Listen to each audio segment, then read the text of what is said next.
Good morning. Welcome to Member Focus Monday. I'm Christina Schaefer, Director of Social Media for HAR. Before we begin today's show, we do want to take a moment to acknowledge our neighbors in Louisiana that are dealing with the aftermath of Hurricane Ida. We here in Houston are all too familiar with the devastation that a hurricane can cause, so our thoughts are with them at this time. I do also want to mention that today's Member Focus Monday and this week's HAR on the Move podcast are sponsored by the Residential Real Estate Council, which is the leading education and networking organization for residential real estate agents.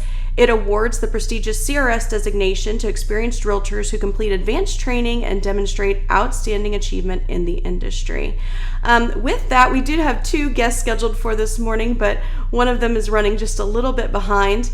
But with that, we're going to go ahead and get started with one of our guests for today. Today's topic is housing for people with disabilities, and we're very happy to have Gabe Cazares, who's the director of the Mayor's Office for People with Disabilities, on with us this morning. Welcome, Gabe. Thanks, Christine. I'm very happy to be here with you. Thank you so much for your time, and we're excited to hear about all of the different information and resources that you have for our members this morning. But before we get into that, if you can, just tell us a little bit of your background, who you are and what you do. Absolutely. So I am a born and raised Houstonian. I grew up in the Spring Branch area and had the good fortune of working in the national disability policy space after college. I worked in DC for a couple of years doing advocacy for people with disabilities. And in 2019, Mayor Turner invited me to come back home to lead the Mayor's Office for People with Disabilities, and I was very happy to do so. That's wonderful. Thank you. And just if you could tell us a little bit about, the work that your department does. Sure.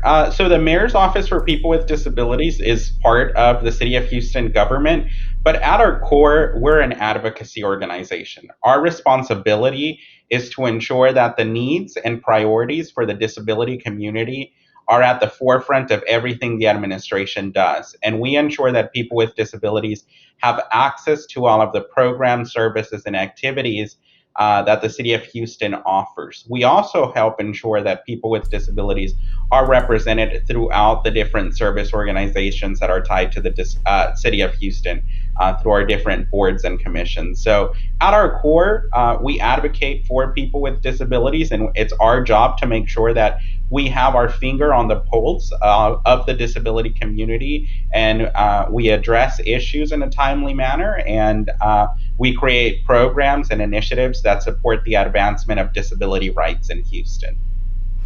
Very good. Thank you. So when we say people with disabilities, who exactly are we referring to? And also, what percentage of the population does this group represent?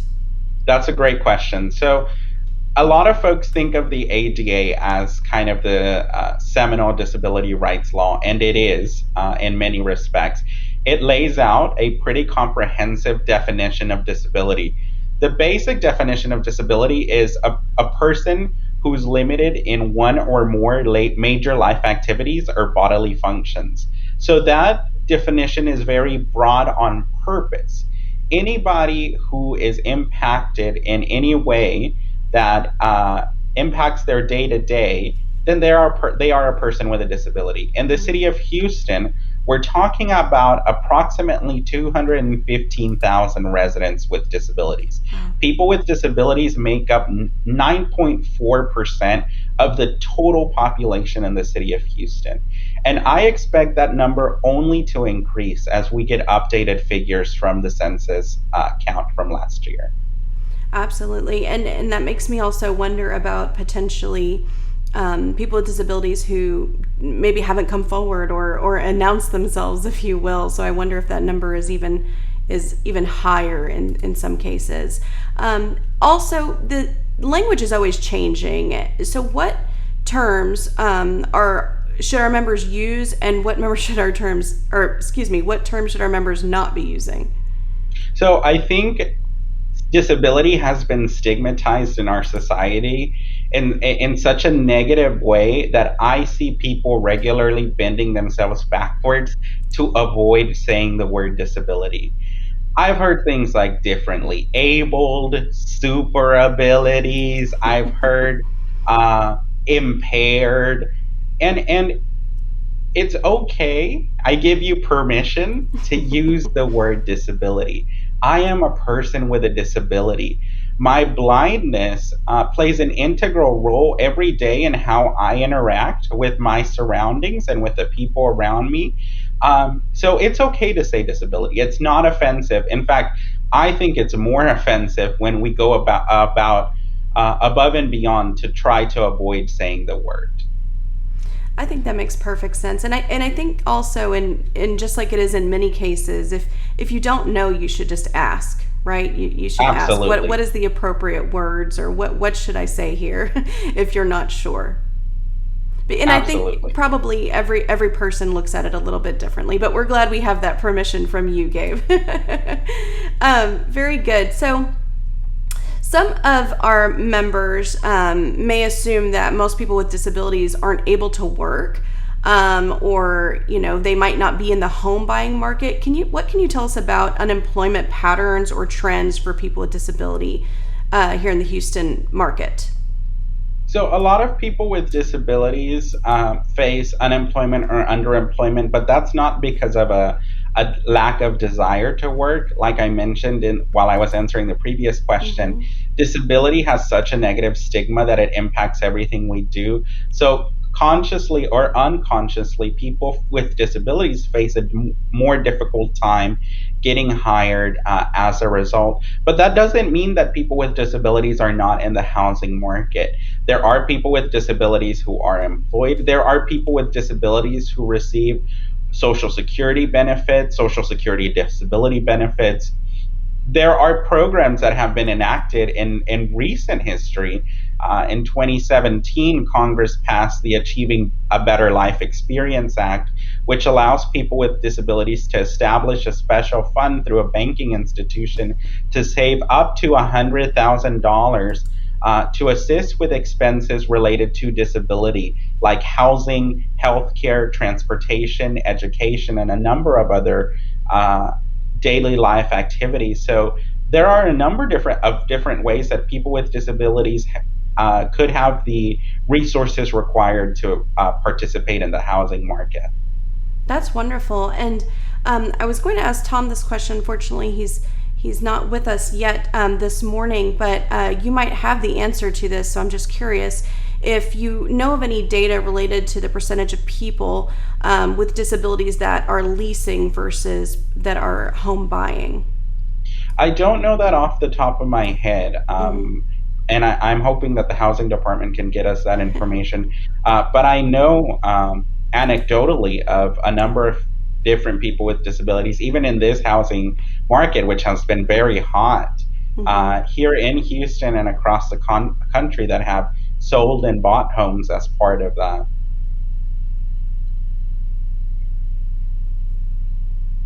Okay, very good.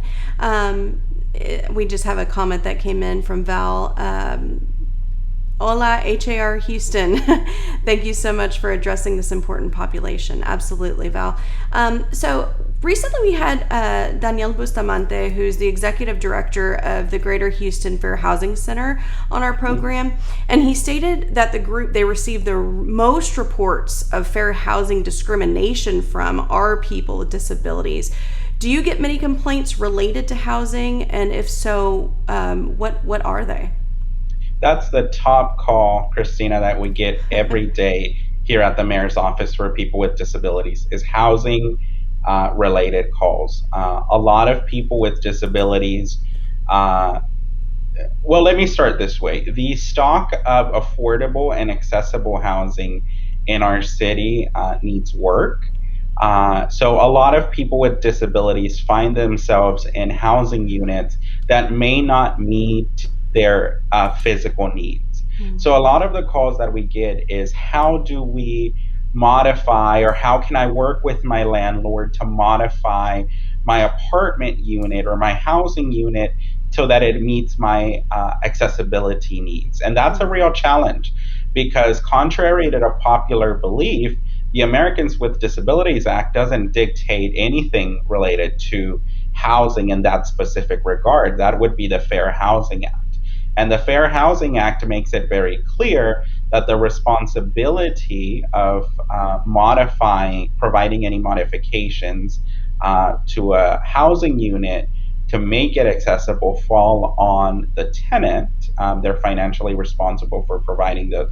But if they do, then landlords are required to reduce that expense from the tenant's rent. The challenge there is that a lot of times people with disabilities don't have the financial resources to make those, to facilitate those modifications to their housing. So I think moving forward, there's a lot of work to do to make sure that we bulk up the stock of both accessible and affordable housing in our city.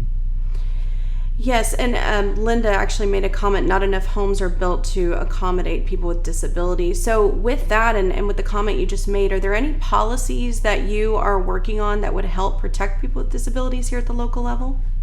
We're taking a very close look at all of our policies.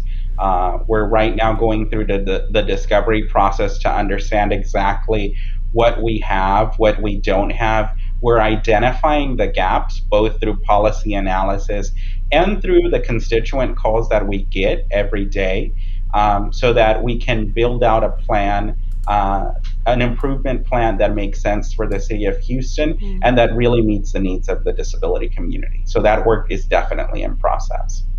Absolutely.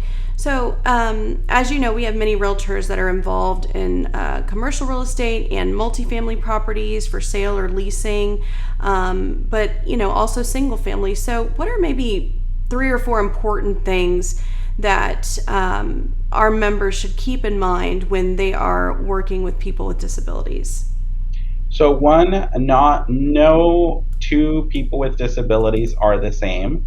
Understand the importance of each accessibility need for each individual person. What works for me as a blind person might be different than the accessibility needs that work for a person who's using a wheelchair. Mm-hmm. Second is communication is key, whether that's orally, whether that's written, making sure that your clients are receiving materials that are accessible in a language that they understand is critical.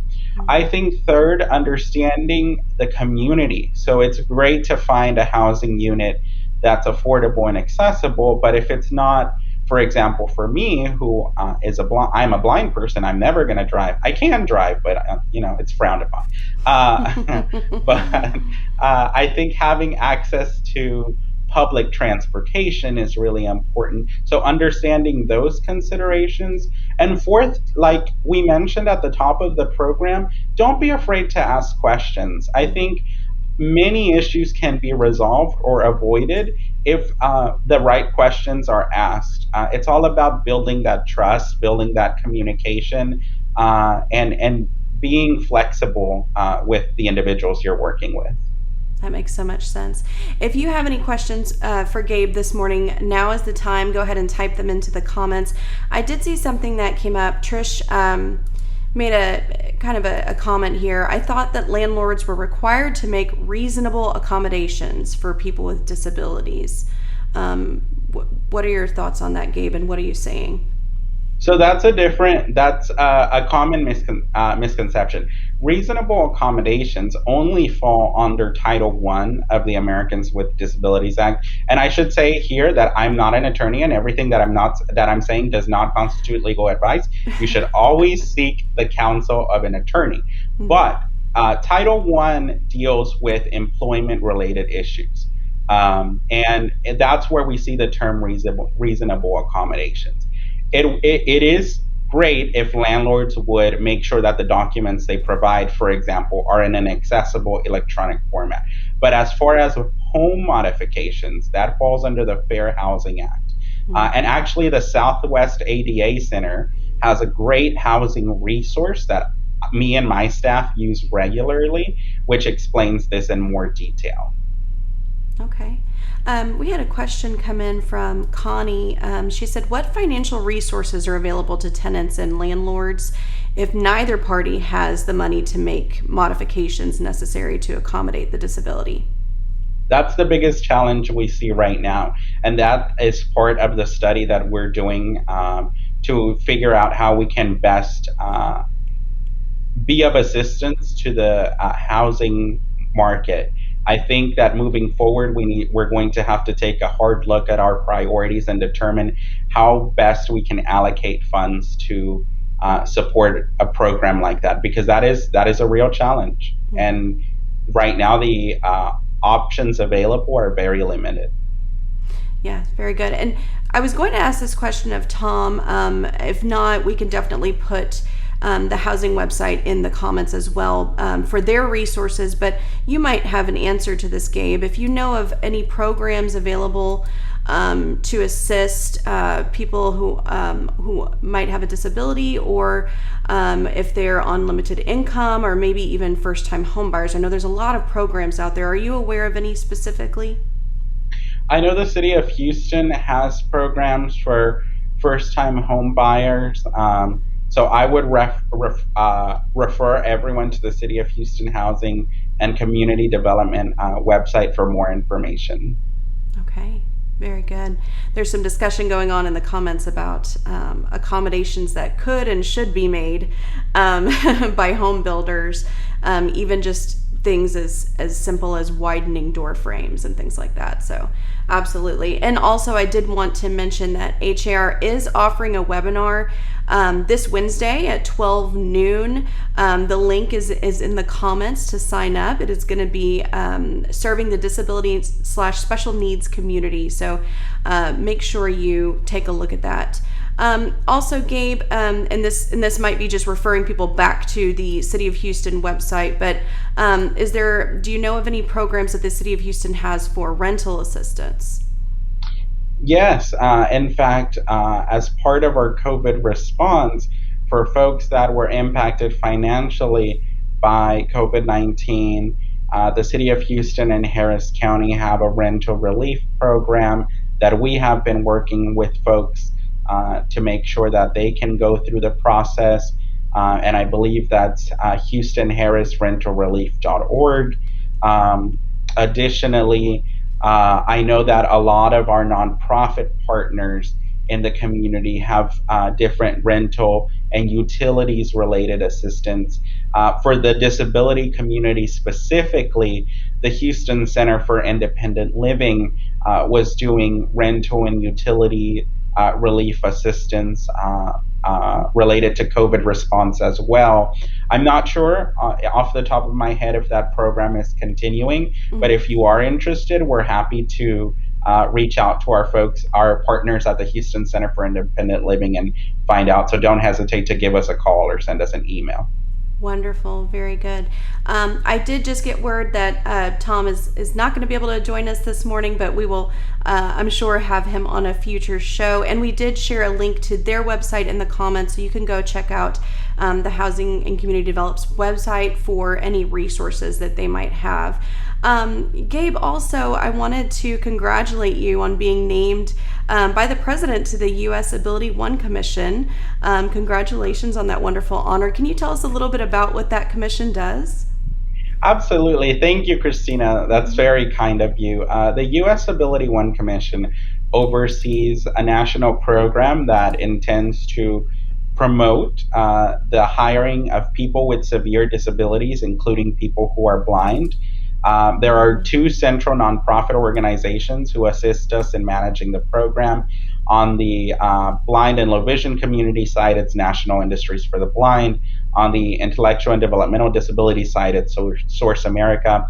And there are over 500 nonprofit agencies that are associated with the program across the country that hire people with disabilities to fulfill orders of goods and services to the federal government. So I'm very excited to participate in this program. employment of increasing the employment rate of people with disabilities is a top priority, so that they can have more economic security to participate in activities like home buying. So I'm very excited to be part of the commission, and I look forward to the commission's work. That's wonderful. What a wonderful honor. We had a comment come in from Soccer, who says in Austin, she's a realtor in the Austin area. In Austin, all new homes must abide by the ADA guidelines, which includes lights being lowered, or rocker switches and wider doors, etc. So that's wonderful to hear, and hopefully we can see more of those changes around the state and around the country.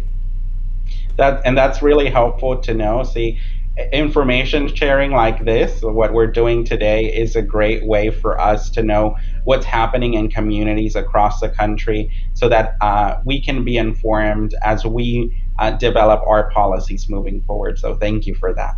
Yes, thank you. Gabe, is there anything else that you want our members to know today before we wrap up this wonderful program? Absolutely. So the Mayor's Office for People with Disabilities is a resource that is available to you if you're here in the Houston area. We frequently are called upon to participate in community fairs. We do tabling and information resource sharing. We also do presentations. Disability etiquette training is available for your organizations. So don't hesitate to reach out to us if you have questions related to disability. And we'd be happy to figure out how we can partner with you and support the work that you're doing to make sure that it's inclusive and accessible to everybody. You read my mind. I was about to say, if there's anything that we can do in the future, please let us know. We'd love to partner with you. I want to remind everyone before we go today that today's Member Focus Monday was sponsored by the Residential Real Estate Council. I'm going to show a very brief video about their CRS designation, and we'll be right back with Gabe.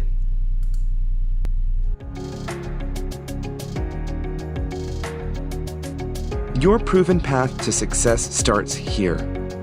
It is your chance to join a community of more than 28,000 top producing agents and gain access to the industry's leading education and news resources. Did we mention our $20 million referral network is waiting for you? CRS agents. Do more, sell more, and earn more. Don't wait any longer. Your success journey starts now. Become a member today.